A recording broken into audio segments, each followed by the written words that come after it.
We're going to be looking at a Mishnah together, and we'll be dedicating this learning in the merits of the late Eric Samson, Zichroina Livrocha, who's been so instrumental in bringing blessing into this world in both on a holistic level in all of his activity, and also in a very specific level to the Jewish community in so many different ways, too endless to really enumerate.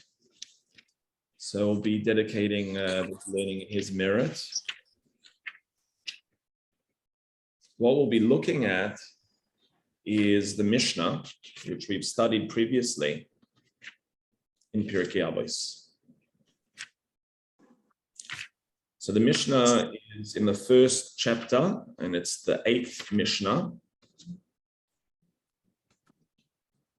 I'm going to send it out on the group right now, so you can follow along.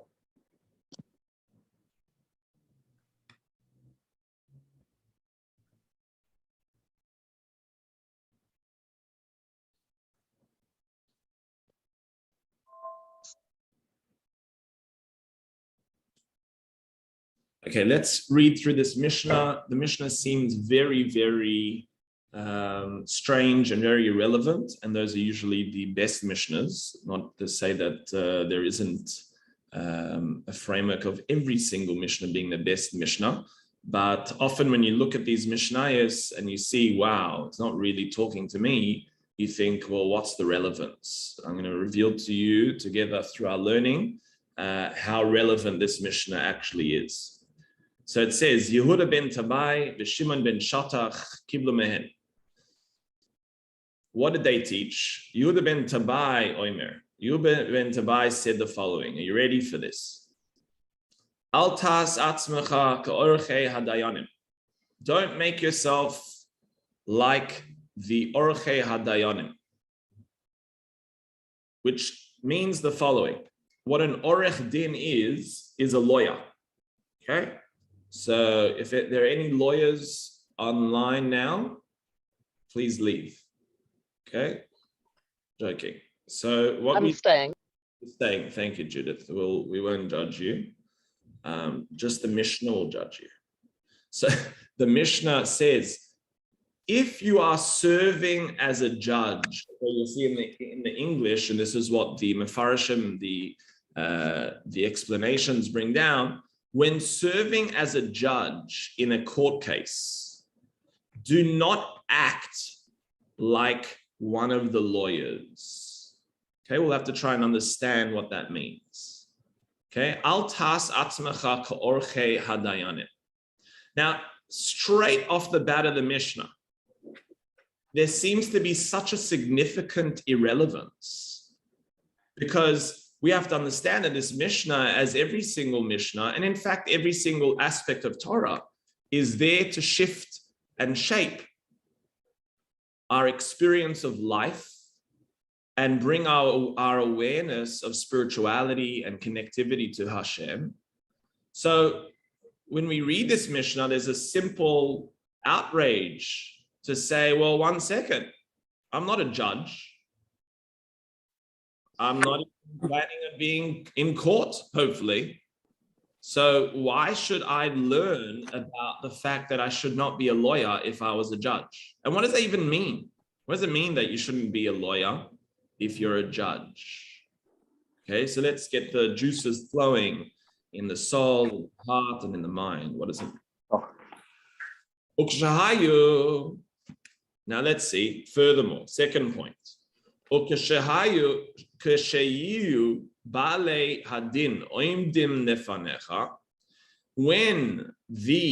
Baalei Hadin, which means when the litigants stand before you, so when you are in court as the judge and those individuals who are being judged stand before you, listen to what the Mishnah says. Yiyu beinecha kirashayim. Sure. Look at them as if they are rashayim. Look at them as if they are wicked. Now, I don't know about you, but that is really problematic. I mean, to go into a case thinking that both individuals are wicked is just hectic. You know, why? We are commanded in Judaism to judge people favorably. Why, when I enter into a court, do I need to view both of the litigants as Rashayim, as wicked? Okay, that's the second extremely important teaching here. What does it mean that when we view the litigants in front of us that stand there, we have to view them as wicked? Okay, what does that mean? And then the final point is the following. And when they leave you, when they leave the court, i.e. the judgment has been passed, they should then be in front of you like they are meritorious. Okay, so initially we saw them as wicked, now they're meritorious, very confusing. When you see that they've accepted the case. So even the wicked one, once he accepts the case, you now can't, or the judgment, you can't now carry on looking at him or her as a wicked individual. You need to view them as both zakayim, both as meritorious. Okay, so this is a very, very, very thick Mishnah, very difficult to tap into, very difficult to understand, very difficult to see its relevance in a day-to-day type of space. So when exploring the relevance of this Mishnah, the initial encounter that one may find of relevance is the explanation of the Maharal. And the Maharal says that this Mishnah is really emphasizing the process of law and truth.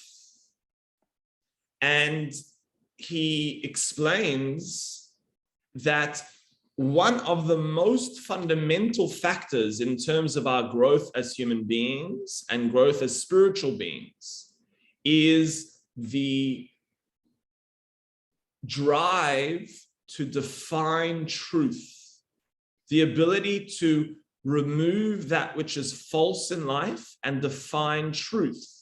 And here the Mishnah is giving us the process to do so. That if you're the judge, don't start acting like the lawyer, don't start to become biased. You have to have an unbiased approach to the situation, hear both cases properly. You have to also examine each individual in the appropriate way as if they are Rashayim, as if they are guilty. And that is the process. You have to really be vested to try and differentiate what is true and what is false. Truth itself, emes itself, is spiritual. As we know, the signage of HaKadosh Baruch Hu, the signature of Hashem is the word emes. Now, let's go a little bit deeper here and see an explanation of Rabbi Nachman. So Rabbi Nachman explains the following. He says that this Mishnah is so astoundingly relevant that it almost applies to us every minute of our lives. You don't have to be an official judge or lawyer or litigant to be able to tap into this Mishnah. And in fact, you'll realize in a moment that every single one of us function within the capacity of a judge, lawyer, and litigant. What does that mean? So Rabbi Nachman explains that this Mishnah is teaching us about our mind, about the whole framework of our thoughts. And what he says is that our thoughts have the propensity to draw us in and create a circumstance where the ultimate judge, and if you think about it, your thought process has a judge. What is the judge? Is your consciousness. It is your awareness. It is your ability to perceive. That's the judge. And then you have the lawyers. Then you have the Orchei Hadayanim. What are the Orchei Hadayanim? Those are the lawyers. Those are the thoughts. The thoughts come and say, well, I think this is the way it is. And no, this is the way it is. And I'll bring a proof. This is how it has to be. And then they go back and forth. Now, sometimes you have too many lawyers in your head, and I think a lot of people, including myself, many times suffer from too many lawyers in the mind, too many judgments, too many different approaches, too many conflicting ways of perceiving a circumstance. And the first point of the Mishnah is to tell us, when you have these lawyers in your head, don't allow the judge to stoop down to the level of a lawyer. Not to say there's anything wrong with a lawyer, okay? Be a lawyer if you need to be a lawyer, and that's what your drive is. But we see when it comes to our judge, when it comes to the objective space of consciousness, which is undefined by any bias, don't allow it to be drawn into a thought and become trapped. What we see is that the most important way of engaging in life when a person has conflicting thoughts is to evaluate the thoughts as the judge. So as we know, one of the ways in meditation and creating a serenity of thought is that if a person's mind is being overwhelmed with too many archei dayanim, too many lawyers, too many thoughts, what should one do? They should step back and say, okay, wow, this is a thought that I'm experiencing. That's something that I'm thinking about. This is another perspective that's going through my mind. But at the same time, a person has to be vigilant, not to allow the thoughts to trap them and draw them in to become one with that thought. One needs to retain the ability to be the judge. One needs to retain the ability to be elevated and transcendent beyond the thoughts. Okay, that's point number one. Point number two. When those litigants are standing before you, they need to be in front of you like they are wicked. So now, what does this mean? When the aspects of the thoughts are in front of you, when the thoughts are starting to engage, i.e. the lawyers are engaging with the litigants, with the aspect of being what's being judged, look at it as if it is evil. My gosh, what does that mean that you should look at it as if it is evil? So it's telling us another level here of engaging with our thoughts. And that is the following. Not only do we have to be objective, not only do we have to be transcendent in terms of our thoughts, but when we see an individual being brought so deeply into being intertwined with the realities of this world, which we refer to as the litigants, when we see a person so willing to go into court to argue about a specific case or a specific monetary gain or loss, which is allowed and is necessary in certain circumstances. But in our own lives, what it means is that, yes, we need to engage with this world. Yes, we need to be people who are actively focused on being present in terms of our responsibilities, in terms of making money, in terms of differentiating what's right and what's wrong. But at the same time, we have to understand that if we are so drawn into this world itself, not only our thoughts, but that our thoughts become so overly obsessed with the litigants, with the case in front of us, then there's also an issue. What we refer to that as rishus. Rishus means wickedness. Wickedness is when a person becomes overly intertwined with the material aspects of this world. Again, not to say that they aren't important, not to say that a person should spend their time in a reasonable and responsible way, organizing and rationally engaging with the necessities of this world. But at the same time, to become so overly associated with the world is referred to as rishus, is referred to as wickedness. We have to be able to, again, transcend the world that we live in, be a judge, be able to be a consciousness within this world, to perceive our thoughts, and also sometimes see the litigants, see our involvement in the world. What do we need to do? How do we need to engage? But never, and the Lubavitcher Rebbe teaches this, never should we see ourselves so emotionally affected by this world. The world needs to be engaged with from an intellectual, responsible space. But to become an emotional space and a spiritual space is something that we have to learn to slowly not invest our spirituality in the physicality of this world.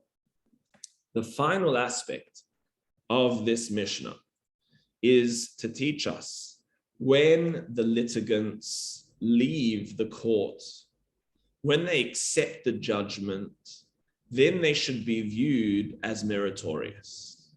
Okay, this is a very, very important part of this Mishnah, even though in most readings of this Mishnah, it seems irrelevant.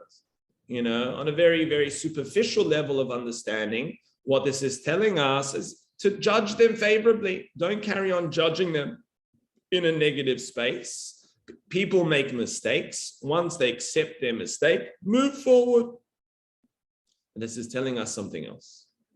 And that is, according to Rabbi Nachman, often when we have scenarios of being drawn into the world, drawn into the litigants, drawn into the physicality, where we find ourselves emotionally affected by the scenarios that life plays out for us, when we find the lawyers being our states of definition, our thoughts being so overwhelming that we don't know how to define ourselves beyond our thoughts, we start to question why we're alive. We start to question the purpose of those experiences. We start to claim against Hashem, saying, why have you created me to live in an environment which is so difficult to experience, so filled with turmoil and confusion and chaos? And what the Mishnah is telling us is the following. The whole purpose of life is to be able to elevate beyond those experiences into being the judge. What we refer to the judge in Kabbalah is our chokhmah, is our deeper wisdom, is the consciousness that transcends thought. And in that space, if we're able to find that serenity and that expansivity and that unity and that godly space of divine consciousness, that is a taste of Olam Haba. It's a taste of the world to come. Now, once a person experiences the pain and the turmoil of thoughts that start to define the self and the tribulations or the materialistic elements of this world that starts to draw a person into it, when they're engaging with that and they feel, gosh, I don't want to be there, I want to elevate.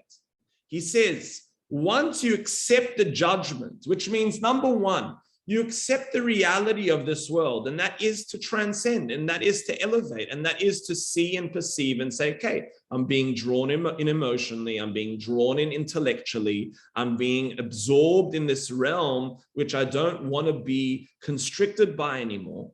And I turn into the judge, which means I accept the judge over those circumstances and situations and thoughts. Not only do I elevate and evolve as a spiritual being, but I uplift the litigants into Zakayim. I'm then able to transform my litigants all of those things that are drawing me into this world, and I uplift them through that process as well. I don't leave them by the side of the corner of the road. I don't just, disdainfully look at them and say irrelevant. And I say, what's the, you're just, creating pain for me. I don't need you in my life. No, I look at them and I say, wow, you were the essence of my opportunity. You were the reason that I was able to evolve into my judge consciousness, into my deeper space. I need to thank you. I need to look at you once I'm able to really accept the judge and say, you know what, I'm in a difficult situation. I'm feeling emotional. I'm feeling overwhelmed in terms of my thoughts. Okay, but you know what? I'm going to elevate into the consciousness that's there. I'm not going to be drawn into that emotional turmoil or that intellectual turmoil. I'm going to elevate and just perceive. In that space, not only am I able to reach serenity, but I'm now able to uplift all of those litigants in my life as well and absorb them as meritorious. So this is an extremely relevant, extremely powerful Mishnah that is able to illuminate our experience of life, and every single one of us experiences life to this degree because the Mishnah has relevance. And the purpose of life is to accept the true judge. Now, on a higher level, when a person is unable to say, you know what, I just can't tap into that consciousness. I can't tap into my chokhmah. What am I meant to do? Well, Rabbi Nachman tells us what you're meant to do is just say, Hashem, I accept you as the true judge. I let go of my judgment and give it to you. I absorb myself into the reality that you have given me, and I'm okay with that, as you are the true judge. When I'm able to accept you as the true judge, as giving me these circumstances in life which are perfect for my needs, in that space, I'm then able to become one with that judge as well, one with becoming truly elevated in my consciousness. Please God, my friends, in the merit of our learning together, we should tap into that deep serenity, that deep unity, that deep ability to transcend and to also appreciate that the need for these tribulations, potentially, God forbid anyone should have those circumstances, but if there is a circumstance in front of a person or an overwhelming experience of emotionality or their mind, then they're able to elevate, use this Mishnah, meditate on this Mishnah. And please God, we should also see a huge merit for the Cohen Mishpacha and the Samson Mishpacha, and we should see a huge upliftment of the late Eric Samson's neshama, should bring much nachas to him and an Elias neshama to all of the deceased. And please God, lots of blessing to all of Klal Yisrael. Thank you, my friends. Amen. Today, Amen. if there are any questions about the teaching here, please feel free to engage.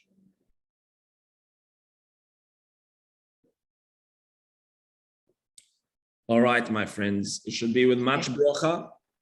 Please God, we'll see you on Thursday together. All the best.